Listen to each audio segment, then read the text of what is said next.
Hello, everyone. Since today's guest has done a lot of work in Europe, I thought it would be appropriate to start with a blooper that appeared in an Italian sign, both in Italian and in English. And the English translation was exactly accurate, it matches the Italian. So you can tell me exactly what you think it means, because I have no real idea. And the sign said, both in Italian and English, for proper service, please turn on the vacuum cleaner while using the shower. So, with that wonderful word of wisdom, today's guest is Michael Reddington. Michael is the president and CEO of Inquasive, and he is a certified forensic interviewer, executive resource, and president of Inquasive, and the author of The Disciplined Learning Method. He teaches executives and others how to reduce missed opportunities and move people from resistance to commitment, whether for sales or for interrogation. Michael has been invited by companies, government agencies, and executive groups to facilitate his educational programs across the United States, Canada, the UK, Ireland, Europe, Africa, and the Middle East. He's led over 1,500 programs and educated over 15,000 participants from over 50 countries. Welcome, Michael. Delighted that you're with us. Thank you for having me. I'm delighted to be here. Okay. So before we start, perhaps you could explain what Inquasive is and what you do professionally, because the whole idea of interrogation, which sounds like something from a spy movie, is not quite familiar to a lot of people in the non-spy context. Well, I appreciate you asking. Thank you very much. Really, with Inquasive, what we do is we provide educational opportunities, training, and advising to organizations, as you mentioned, around the world, specifically to help them apply strategic and ethical observation and persuasion techniques in all of their high impact conversations. Like you mentioned, negotiation, business development, leadership communications, candidate interviewing, and beyond. And to use the interrogation tie-in that you mentioned, that's really where the name Inquasive comes from. The name Inquasive is the combination of inquire and persuasive. And really, if you think about trying to get information from somebody that they'd rather withhold, we have to inquire persuasively. And we created the disciplined listening method really to help solve that riddle. One half of disciplined listening is how do we increase our strategic observation skills? How do we really understand in the totality of circumstances all the intelligence that we're witnessing before us? And then on the other side, how do we improve those persuasive communication techniques so we can help people save face and protect their self-image and commit to sharing the information and changing their behavior in the way that we need to in order to achieve our goals? That's really interesting. Thank you. Um, you mentioned that you move people from resistance to commitment. Can you describe the techniques of how you might do that? Certainly. And it starts with what I just mentioned previously, which is helping people save face and protect their self-image. I think traditionally people think that the need to do this varies culturally. Depending on where you are in the world, there's a greater need for people to save face and protect their self-image. While that is true, it is also truly a universal human need. When we think about obtaining an admission of wrongdoing in an interrogation, if we think about encouraging a customer to share sensitive information about his or her business that might lead to a sale, if we think about somebody making a concession in a negotiation or giving their leader the true reason as to why their performance is suffering, or if we want to really get crazy, if we want someone to be honest in a job candidate interview when they're applying for a position, that all comes down to allowing them to save face and protect their self-image so they don't feel judged, they don't feel embarrassed. So when we think about moving somebody from that resistance to commitment, it's important to realize that anytime we're having a conversation with somebody, if they have information and we need it, they're in control of this conversation, not us, regardless of our title, because they're going to be the one that chooses what to share and under what circumstances it's okay. So by giving up that need for control, we can begin to start to determine what type of communication experience do they need in order for them to choose, okay, I'm comfortable sharing this information. So taking that strategic goal-oriented approach that's built around helping people save face and then asking questions in a way where we integrate, I almost said interrogate, I apologize. When we integrate some of these influential elements to help us along the way, that really would be the foundation. Also, very interesting. Um, you've mentioned, I think you just mentioned perhaps in your written bio and also verbally, the concept of truth and culture. Truth is a very relative term, and Westerners assume that there's one set of immutable truths that ultimately descends from the Ten Commandments. Thou shalt do this, thou shalt not do that, and if you say what's the fact, then that's fine. If otherwise, you're lying, and so forth. On the other hand, Asians meaning East Asians, Indians, even Africans and Middle Easterners, the concept of truth is very relative, and this is something very hard for Westerners to get, because in other cultures, truth is what's appropriate in the situation to enable someone to save face, or to basically give the inquirer what he or she wants to hear. So again, and if you're extracting the truth from people, extracting is the wrong word perhaps, but if you're extracting the truth from people, how do you reconcile these two concepts, which again don't quite match culturally? You're completely correct that the two concepts don't match culturally. Although, like a lot of things in life, I feel like many Westerners who may espouse to the definition of truth that you mentioned tend to live by the one that you described as more Asian. I'm often entertained. I have to entertain myself somehow when I'm working with groups. Often entertained when somebody inevitably say, I've never told a lie. I'm a very honest person. I'm totally against lying. I've never told a lie. Oh, sure. Yeah, yeah, exactly. There's your first one for the day right there. But in reality, how many of us can't say that we told somebody what they wanted to hear in order to avoid conflict or hurting somebody's feelings in a situation?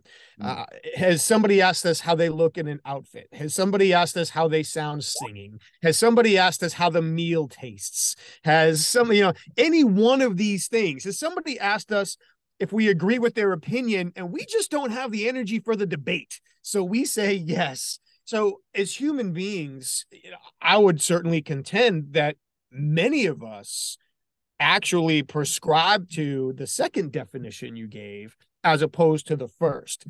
Yet when we're hearing information and we have some of those moral attachments or those self-image attachments or those authority or respect attachments, that's when we tend to be a little bit more offended. To finally circle back and answer your question, honestly, across situations, I really embrace, and I'm not just speaking for myself, my former teammates as well, really embrace that second definition. So if we go back to helping people save face and protect their self-image, if I'm in an investigative interview, I don't want someone just to tell me what they think I want to hear so they can get out of the room. That's not helping either of us. But I am 100% not only open to, but in support of them having the opportunity to talk about what they did accurately, but maybe provide a reason that helps them save face and avoid embarrassment in the eyes of their interviewer. So in this case, it would be me. And then using that excuse, if you will, in order to work backwards towards what really happened and personal accountability and those things, if it's appropriate in the conversation. So I've probably mentioned it too many times for the first 5 minutes of a conversation, but really that concept ties back into saving face, and it ties into situational awareness. And for me, from an investigative standpoint, so many times where we see investigators, leaders, international business professionals struggle is when they lack that situational awareness and they have the blinders on, and X must always mean Y, 2 + 2 is always 4. And that's not the case. And really elevating that situational awareness helps us understand how and why somebody is truly communicating in relation to the goals we're looking to achieve. Do you find that this differs among cultures or among nationalities at all? It does. And I certainly can't claim to be an expert on all of them. That would be quite disingenuous on my end. The concept of saving face, I would contend, does not. How it happens, why it needs to happen, some of the nuances of it absolutely varies. Something, and and your listeners, I'm sure, know quite as well. something such as eye contact or distance, body positioning, or gender relations, or even age relations when people are having a conversation. Some topics are more openly discussed in some areas of the world, or even here in the United States, in the country, and other topics aren't. So understanding those nuances going into the conversation can help create a more accurate plan for helping people save face. But I truly believe that concept of saving face is universal. Yeah, it's fascinating the way you described it. It's very true in terms of, Westerners, especially, for example, if a woman asks, "How do I look in this dress?" or your mother asks, "How did you like the meal?" or "I gave you a blue sweater for Christmas. Why aren't you wearing it?" Something like that. Yeah. Yeah. There's only one good answer to those questions. Yes. Um, you're describing also about these ideas of body positioning and eye contact and so forth, male-female interactions. Do you have to alter your techniques or your investigative methods? For example, if let me see, uh,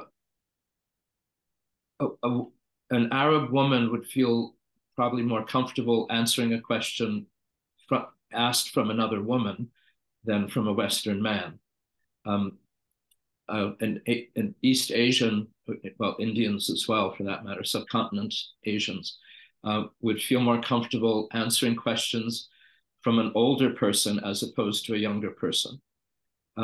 So do you alter your techniques or your interview methods or even the interviewer according to those cultural issues? Whenever the opportunity allows itself, yes. There have been multiple times in my career where we have swapped out as part of the investigation. Somebody on the team might have been leading the investigation, but then when it comes time to have the conversation, the truth is always the priority. That is what matters the most, using morally, legally, and ethically sound manners to obtain the truth. And if in that consideration process, if we stop and say, for any reason, you know what, so and so or such and such might be a better interviewer in this situation for this reason, we're going to make that decision every time it's available. In the instances where it's not available, then it's incumbent upon the interviewer, let's say myself, to be aware of them and to manage my interaction and my delivery as best I can given the situation. So just to give one example, I had to interview, it was in the United States, I was in Chicago, but as part of an investigation, I had to interview a woman who grew up in communist Hungary. So here I come in, a man, a younger man, for people that might not be listening, a bald man, I don't know if any of this is helping or not, who represents authority. I wasn't interviewing on behalf of any law enforcement agency, but certainly represents authority. So there were lots of reasons in that conversation for her to have distrust for me before the conversation even started.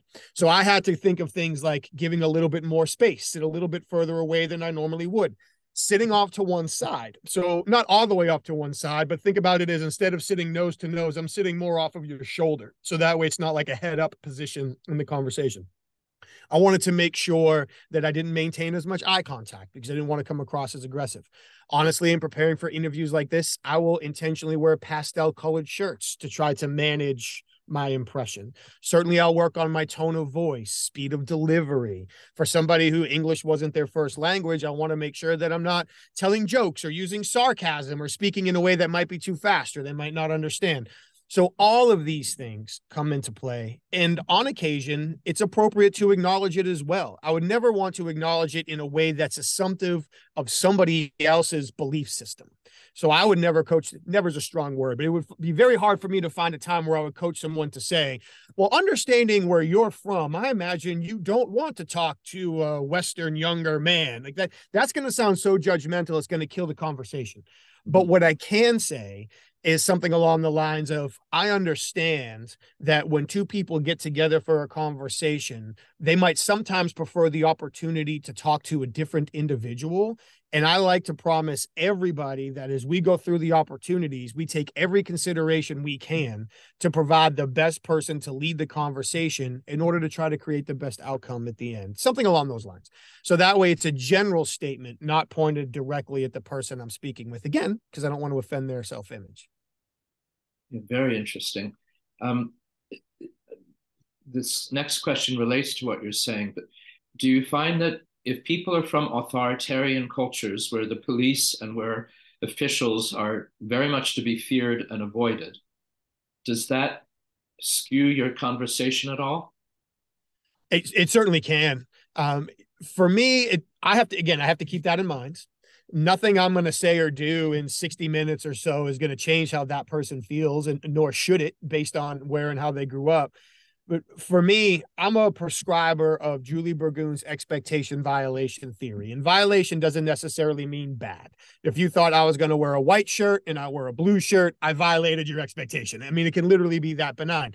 So if I'm talking to somebody, generally speaking, in any type of business interaction and absolutely investigations, I want to start the conversation nicer and more respectful than they anticipated, because that typically will garner a higher level of attention and focus for them as they're trying to figure out why this is different than what they expected. It helps reframe the relationship. So if I have the idea that somebody is from a place that is likely to have had those authoritarian type experiences, then honestly, I want to dial that up another notch. I don't want to dial it up so far that I become a circus character. I'm inauthentic and it's just goofy, but I do want to make sure that I am authentically, to use a word that's used quite frequently these days, as nice and respectful as I can be. So I try to demonstrate that while we may only have a short time together in this conversation, I'm certainly nothing like what they've experienced in the past. And that disarming method, or those disarming techniques, do evoke the information that you're looking for, I presume. Quite often. Yeah. What about differences in language or intonation with, obviously non-English speakers? How does that in play? That's a big, and even with English speakers, honestly, when I first started teaching in London, I had to realize that every sentence ends in a question mark, whether it's a question or not. So for me, even making some of those adjustments, and we could even talk about differences between the people who speak the Queen's English, if you will, in the UK and in other countries, and American English, where entirely different words mean the same thing. So even English to English, but certainly where in countries where English is the second language, to get back to previously, I've got to play it a little bit more straight with my delivery, less sarcasm, less jokes, certainly no acronyms, anything that might be specific to the United States. Colloquial, I believe, is the word I'm trying to find, but couldn't quite say it. Colloquial? Yes, thank you. I want to make sure I leave those out and really kind of be more middle of the road with how I talk. And then with interpreting their communication, as certified forensic interviewers, which you mentioned before, one of our core tenets is evaluating the totality of everything we observe within the context of the situation. So really, instead of trying to evaluate what somebody's saying, if I'm just trying to do it on their tone of voice or their speed of delivery or where the pause is, not only can that be fatal to relationships internationally, it can domestically here at home as well. So really evaluating the totality of the conversation, being patient, because often, especially if English isn't somebody's first language, it might take them a little bit longer or 2 or 3 different explanations, or they might not say exactly what they mean. So being patient, letting the conversation come to me, and then, of course, respectfully asking follow-up questions. Most of the time, if somebody truly is engaging with you, they're welcoming of those questions. They know that 2 people are talking from 2 different places in the world, and the opportunity to mutually educate each other is something that most people are willing to take advantage of. Do you ever use interpreters if a person doesn't speak English at all? Mm-hmm. I have. So, that can really also create a very, I don't want to say a blockage to communication, but certainly a filter to the communication. Yeah, a big one. And not a block, but a time delay as well. So it's a little bit different between teaching and interviewing. So if I'm teaching, I'm going to keep it into short blocks, then they're going to go, and then I'm going to go, and then they're going to go. And then if there's a question, it's in reverse order. So the flow is different. Lots of things are going to be a little bit different about it. In an interview, the same rules apply, where I'm going to be communicating. I'm going to be looking right at you and communicating to you. Then I'm going to pause. I'm going to let the translator go. And that for me, especially in that context, I do want a translator. I don't want an interpreter. I want somebody who's going to say what I said word for word as much as it's possible. To get back to your sign example from earlier, there's times where it just doesn't work or it might mean something different. But I really want them to be word for word as much as possible. I'd like them to mirror the words, the tone, the pauses, all of those things, because if we were speaking the same language, they would have effect. That allows me to observe my subject's reaction to the interpreter or the translator, excuse me, and then listen to the translator as well. So allowing for differences in words, tone, expectations, relationships, the time delay, the blocks, all of those things. Yeah, it absolutely impacts the conversation. It goes back to that contextual awareness, which I feel like in general, people often overlook, that I have to remember based on the structure of this conversation. It's going to all feel different. The flow is going to be different. And honestly, in the end, the information I get might not be as detailed as if we were both speaking the same language, but ensuring the accuracy of the core components of the message is still paramount. If you'll permit me, when a translation is written communication and interpreting is spoken communication, and Sure. most people don't know that. Especially the press corps, for example. And what you're speaking about is consecutive interpreting. You speak, you're quiet, the interpreter interprets, the interpreter, goes both directions.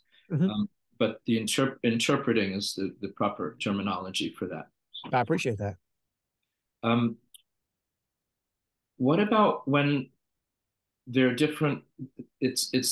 There's a word that just has a totally different meaning. For example, individualism is very highly valued in the West, but it's considered pretty negative in East Asian cultures. Sure. Because those cultures are very group oriented, and to be individual is, something bad. You're sticking out and sticking out.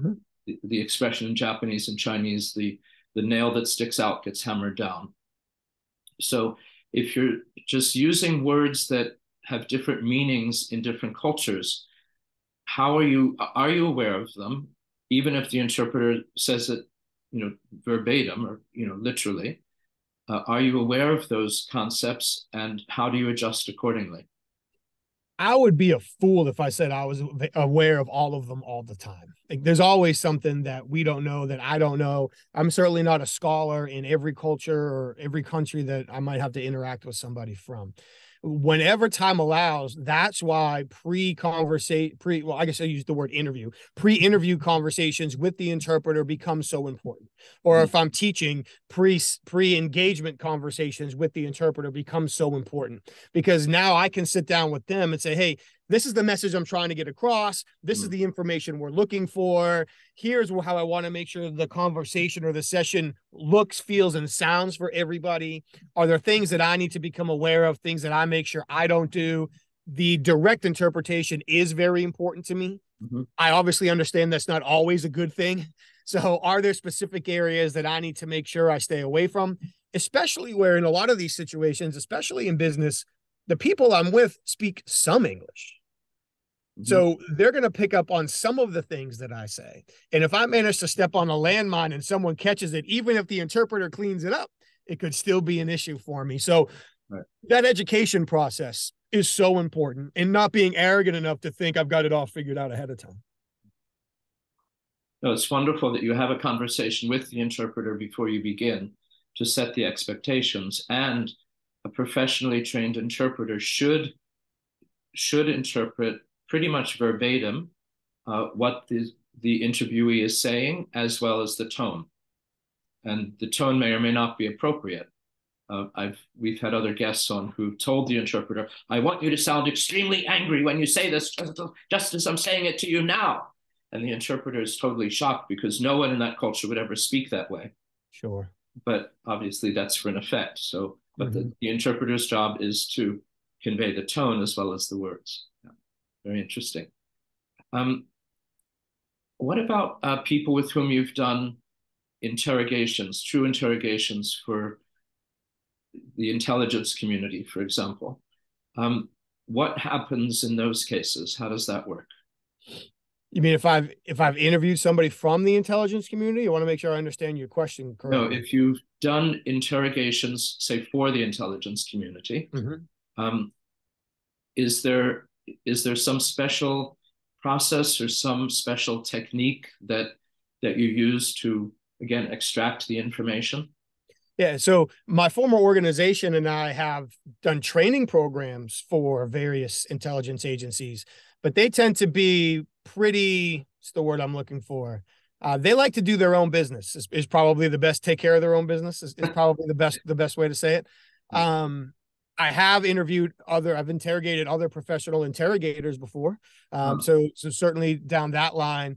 But again, it comes back to really the core is, how do I help people safe? How do I build? Let me back it up a step, I guess. If I want somebody to share information, sensitive information under vulnerable circumstances in the face of consequences, that's really what we're doing. If I want somebody to feel comfortable doing that, they have to see credibility in myself/the investigation, myself and the investigation, and they have to have the opportunity to save face. End of story. Now, there are different techniques that can help us accomplish those two things, but those are the two things that we have to accomplish. And whether it's in investigations or in business, anytime somebody comes to me and says, Mike, I have to have a conversation with Philip, how should I say this? I know they would really love a specific answer from me, maybe even an easy button, so to speak, or a magic bullet or a magic wand, if that works. But in reality, I always come back and ask them the same question. It's got to start here. What are the goals of the conversation? Who do we have to achieve those goals with? And what is the context of the situation we have to achieve those goals in? Who's the person? What's the goal? What's the goal we're trying to achieve? Who's the people? Is the person or are the people we have to achieve them with? And what's the context of the situation we have to achieve those goals in? Once we have those questions answered, now we can take a look at the greater context and start choosing the right techniques or the right approach to use. Is it more of a narrative approach? Is it more of a fact-based approach? Do I want to start with my primary suspect and then maybe work my way out? Do I want to start with some of my secondary and tertiary suspects and work my way into the primary suspects? In business, do I want to negotiate for the most important issue now? Do I want to work my way to it? Do I want to work my way from it? Where, when, and how should these conversations take place? I mean, there's logistical considerations as well, but it really comes down to determining what am I trying to achieve with who and under what circumstances. Very interesting again. You've obviously worked in 50 countries, over 50 countries or so, and 15,000 participants. I presume there have been a few who have angered you over the years. Can you elaborate on some of those situations? I've been really lucky as far as me getting angry. I've been really lucky. I certainly can't think of a time where I was angry teaching a seminar, not internationally. There's one that sticks out a long time ago here domestically, but that was in Chicago. There was nothing really international about that. That was just one person who had a specific attitude they were going to carry for a couple of days. There were certainly times where awkward might not even, well, yeah, I think awkward is probably a fair word. When I was teaching in Dubai, thankfully I had done enough research to know that extended handshakes are quite common in that region. Where here in the United States, if you shake somebody's hand for more than 2 seconds, you're already violating our social norms. And at our first break, an older gentleman walked up to the front of the room to introduce himself and shake my hand. And so as I'm shaking his hand, he starts to ask me, is this your first time in the Middle East? Is this your first time in the Emirates? Is this your first time in Dubai? Where have you been? Who is taking care of you? What would you like to see? Are you having a good time? What can I do? So we're having this entire conversation and he's holding my hand the entirety of it. In reality, it probably lasted 3 to 5 minutes. In my head, it felt like about a day and a half. So my rational brain had to shout down my emotional brain. Like, this is totally normal. I was in Oman and we were talking about handshakes and things that differ culturally. And it was actually it was with the whole class, but it was more of a side conversation. And a rather large man named Khalil, like a movie character, big man, decides that he would like to show me how he shakes hands with his friends. So I don't know, maybe people will tell me he was actually making fun of me and not being my friend after they listen to this.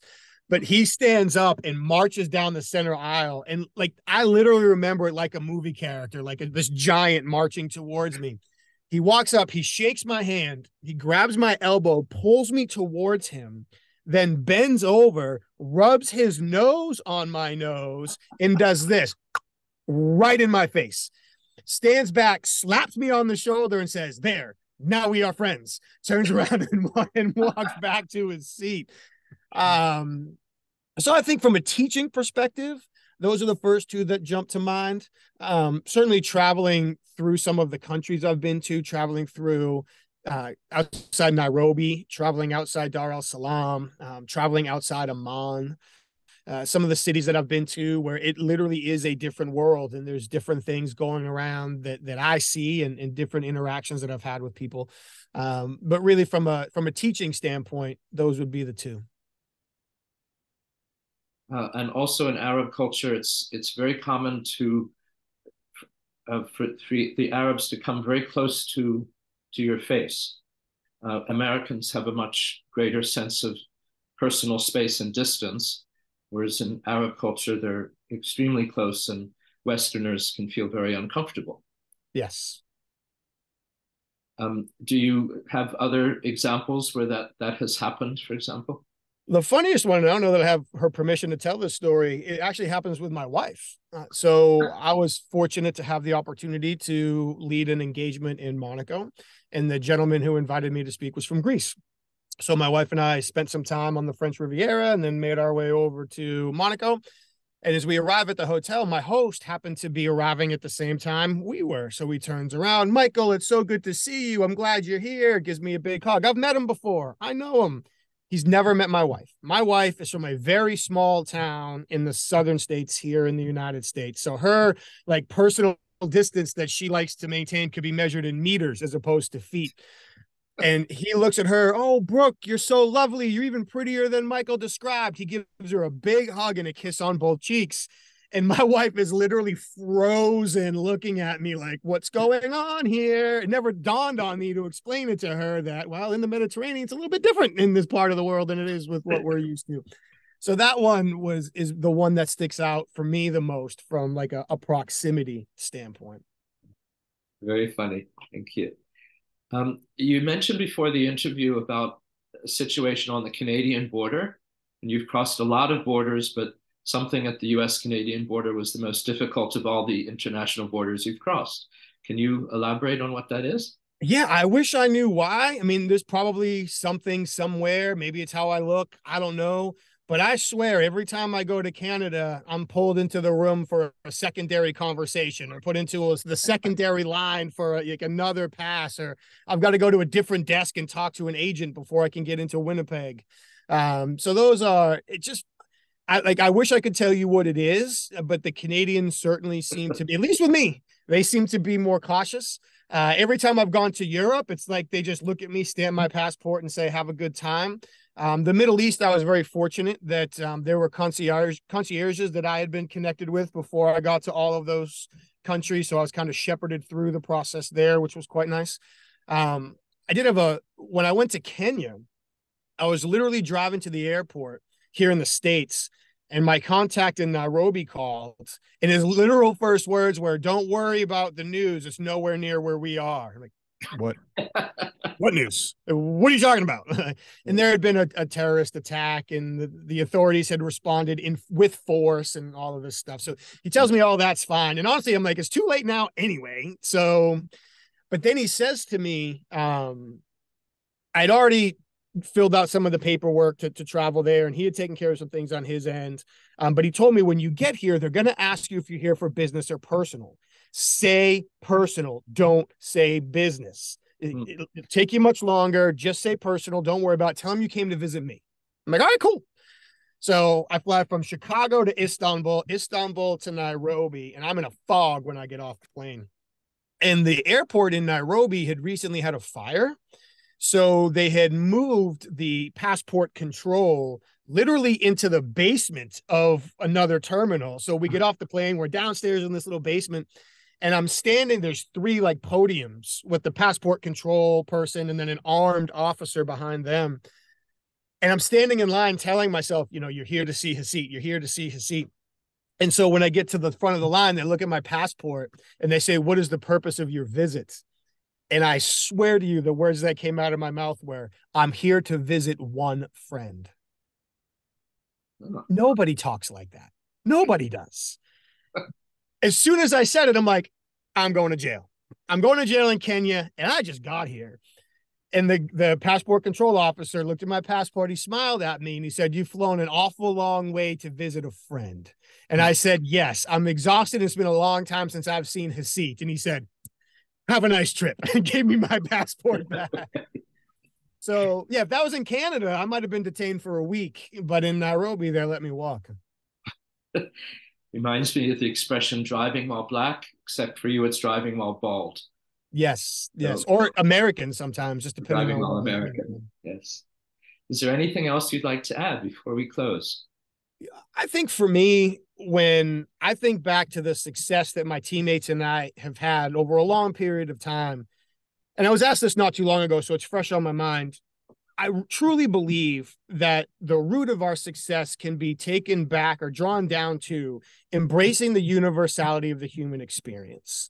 And while, yes, there are so many culturally appropriate, sensitive, unique aspects of how we live and communicate, we're all human and we all have the same core human needs. Sometimes they just manifest themselves differently based on how we've been raised or where we're from or where we live.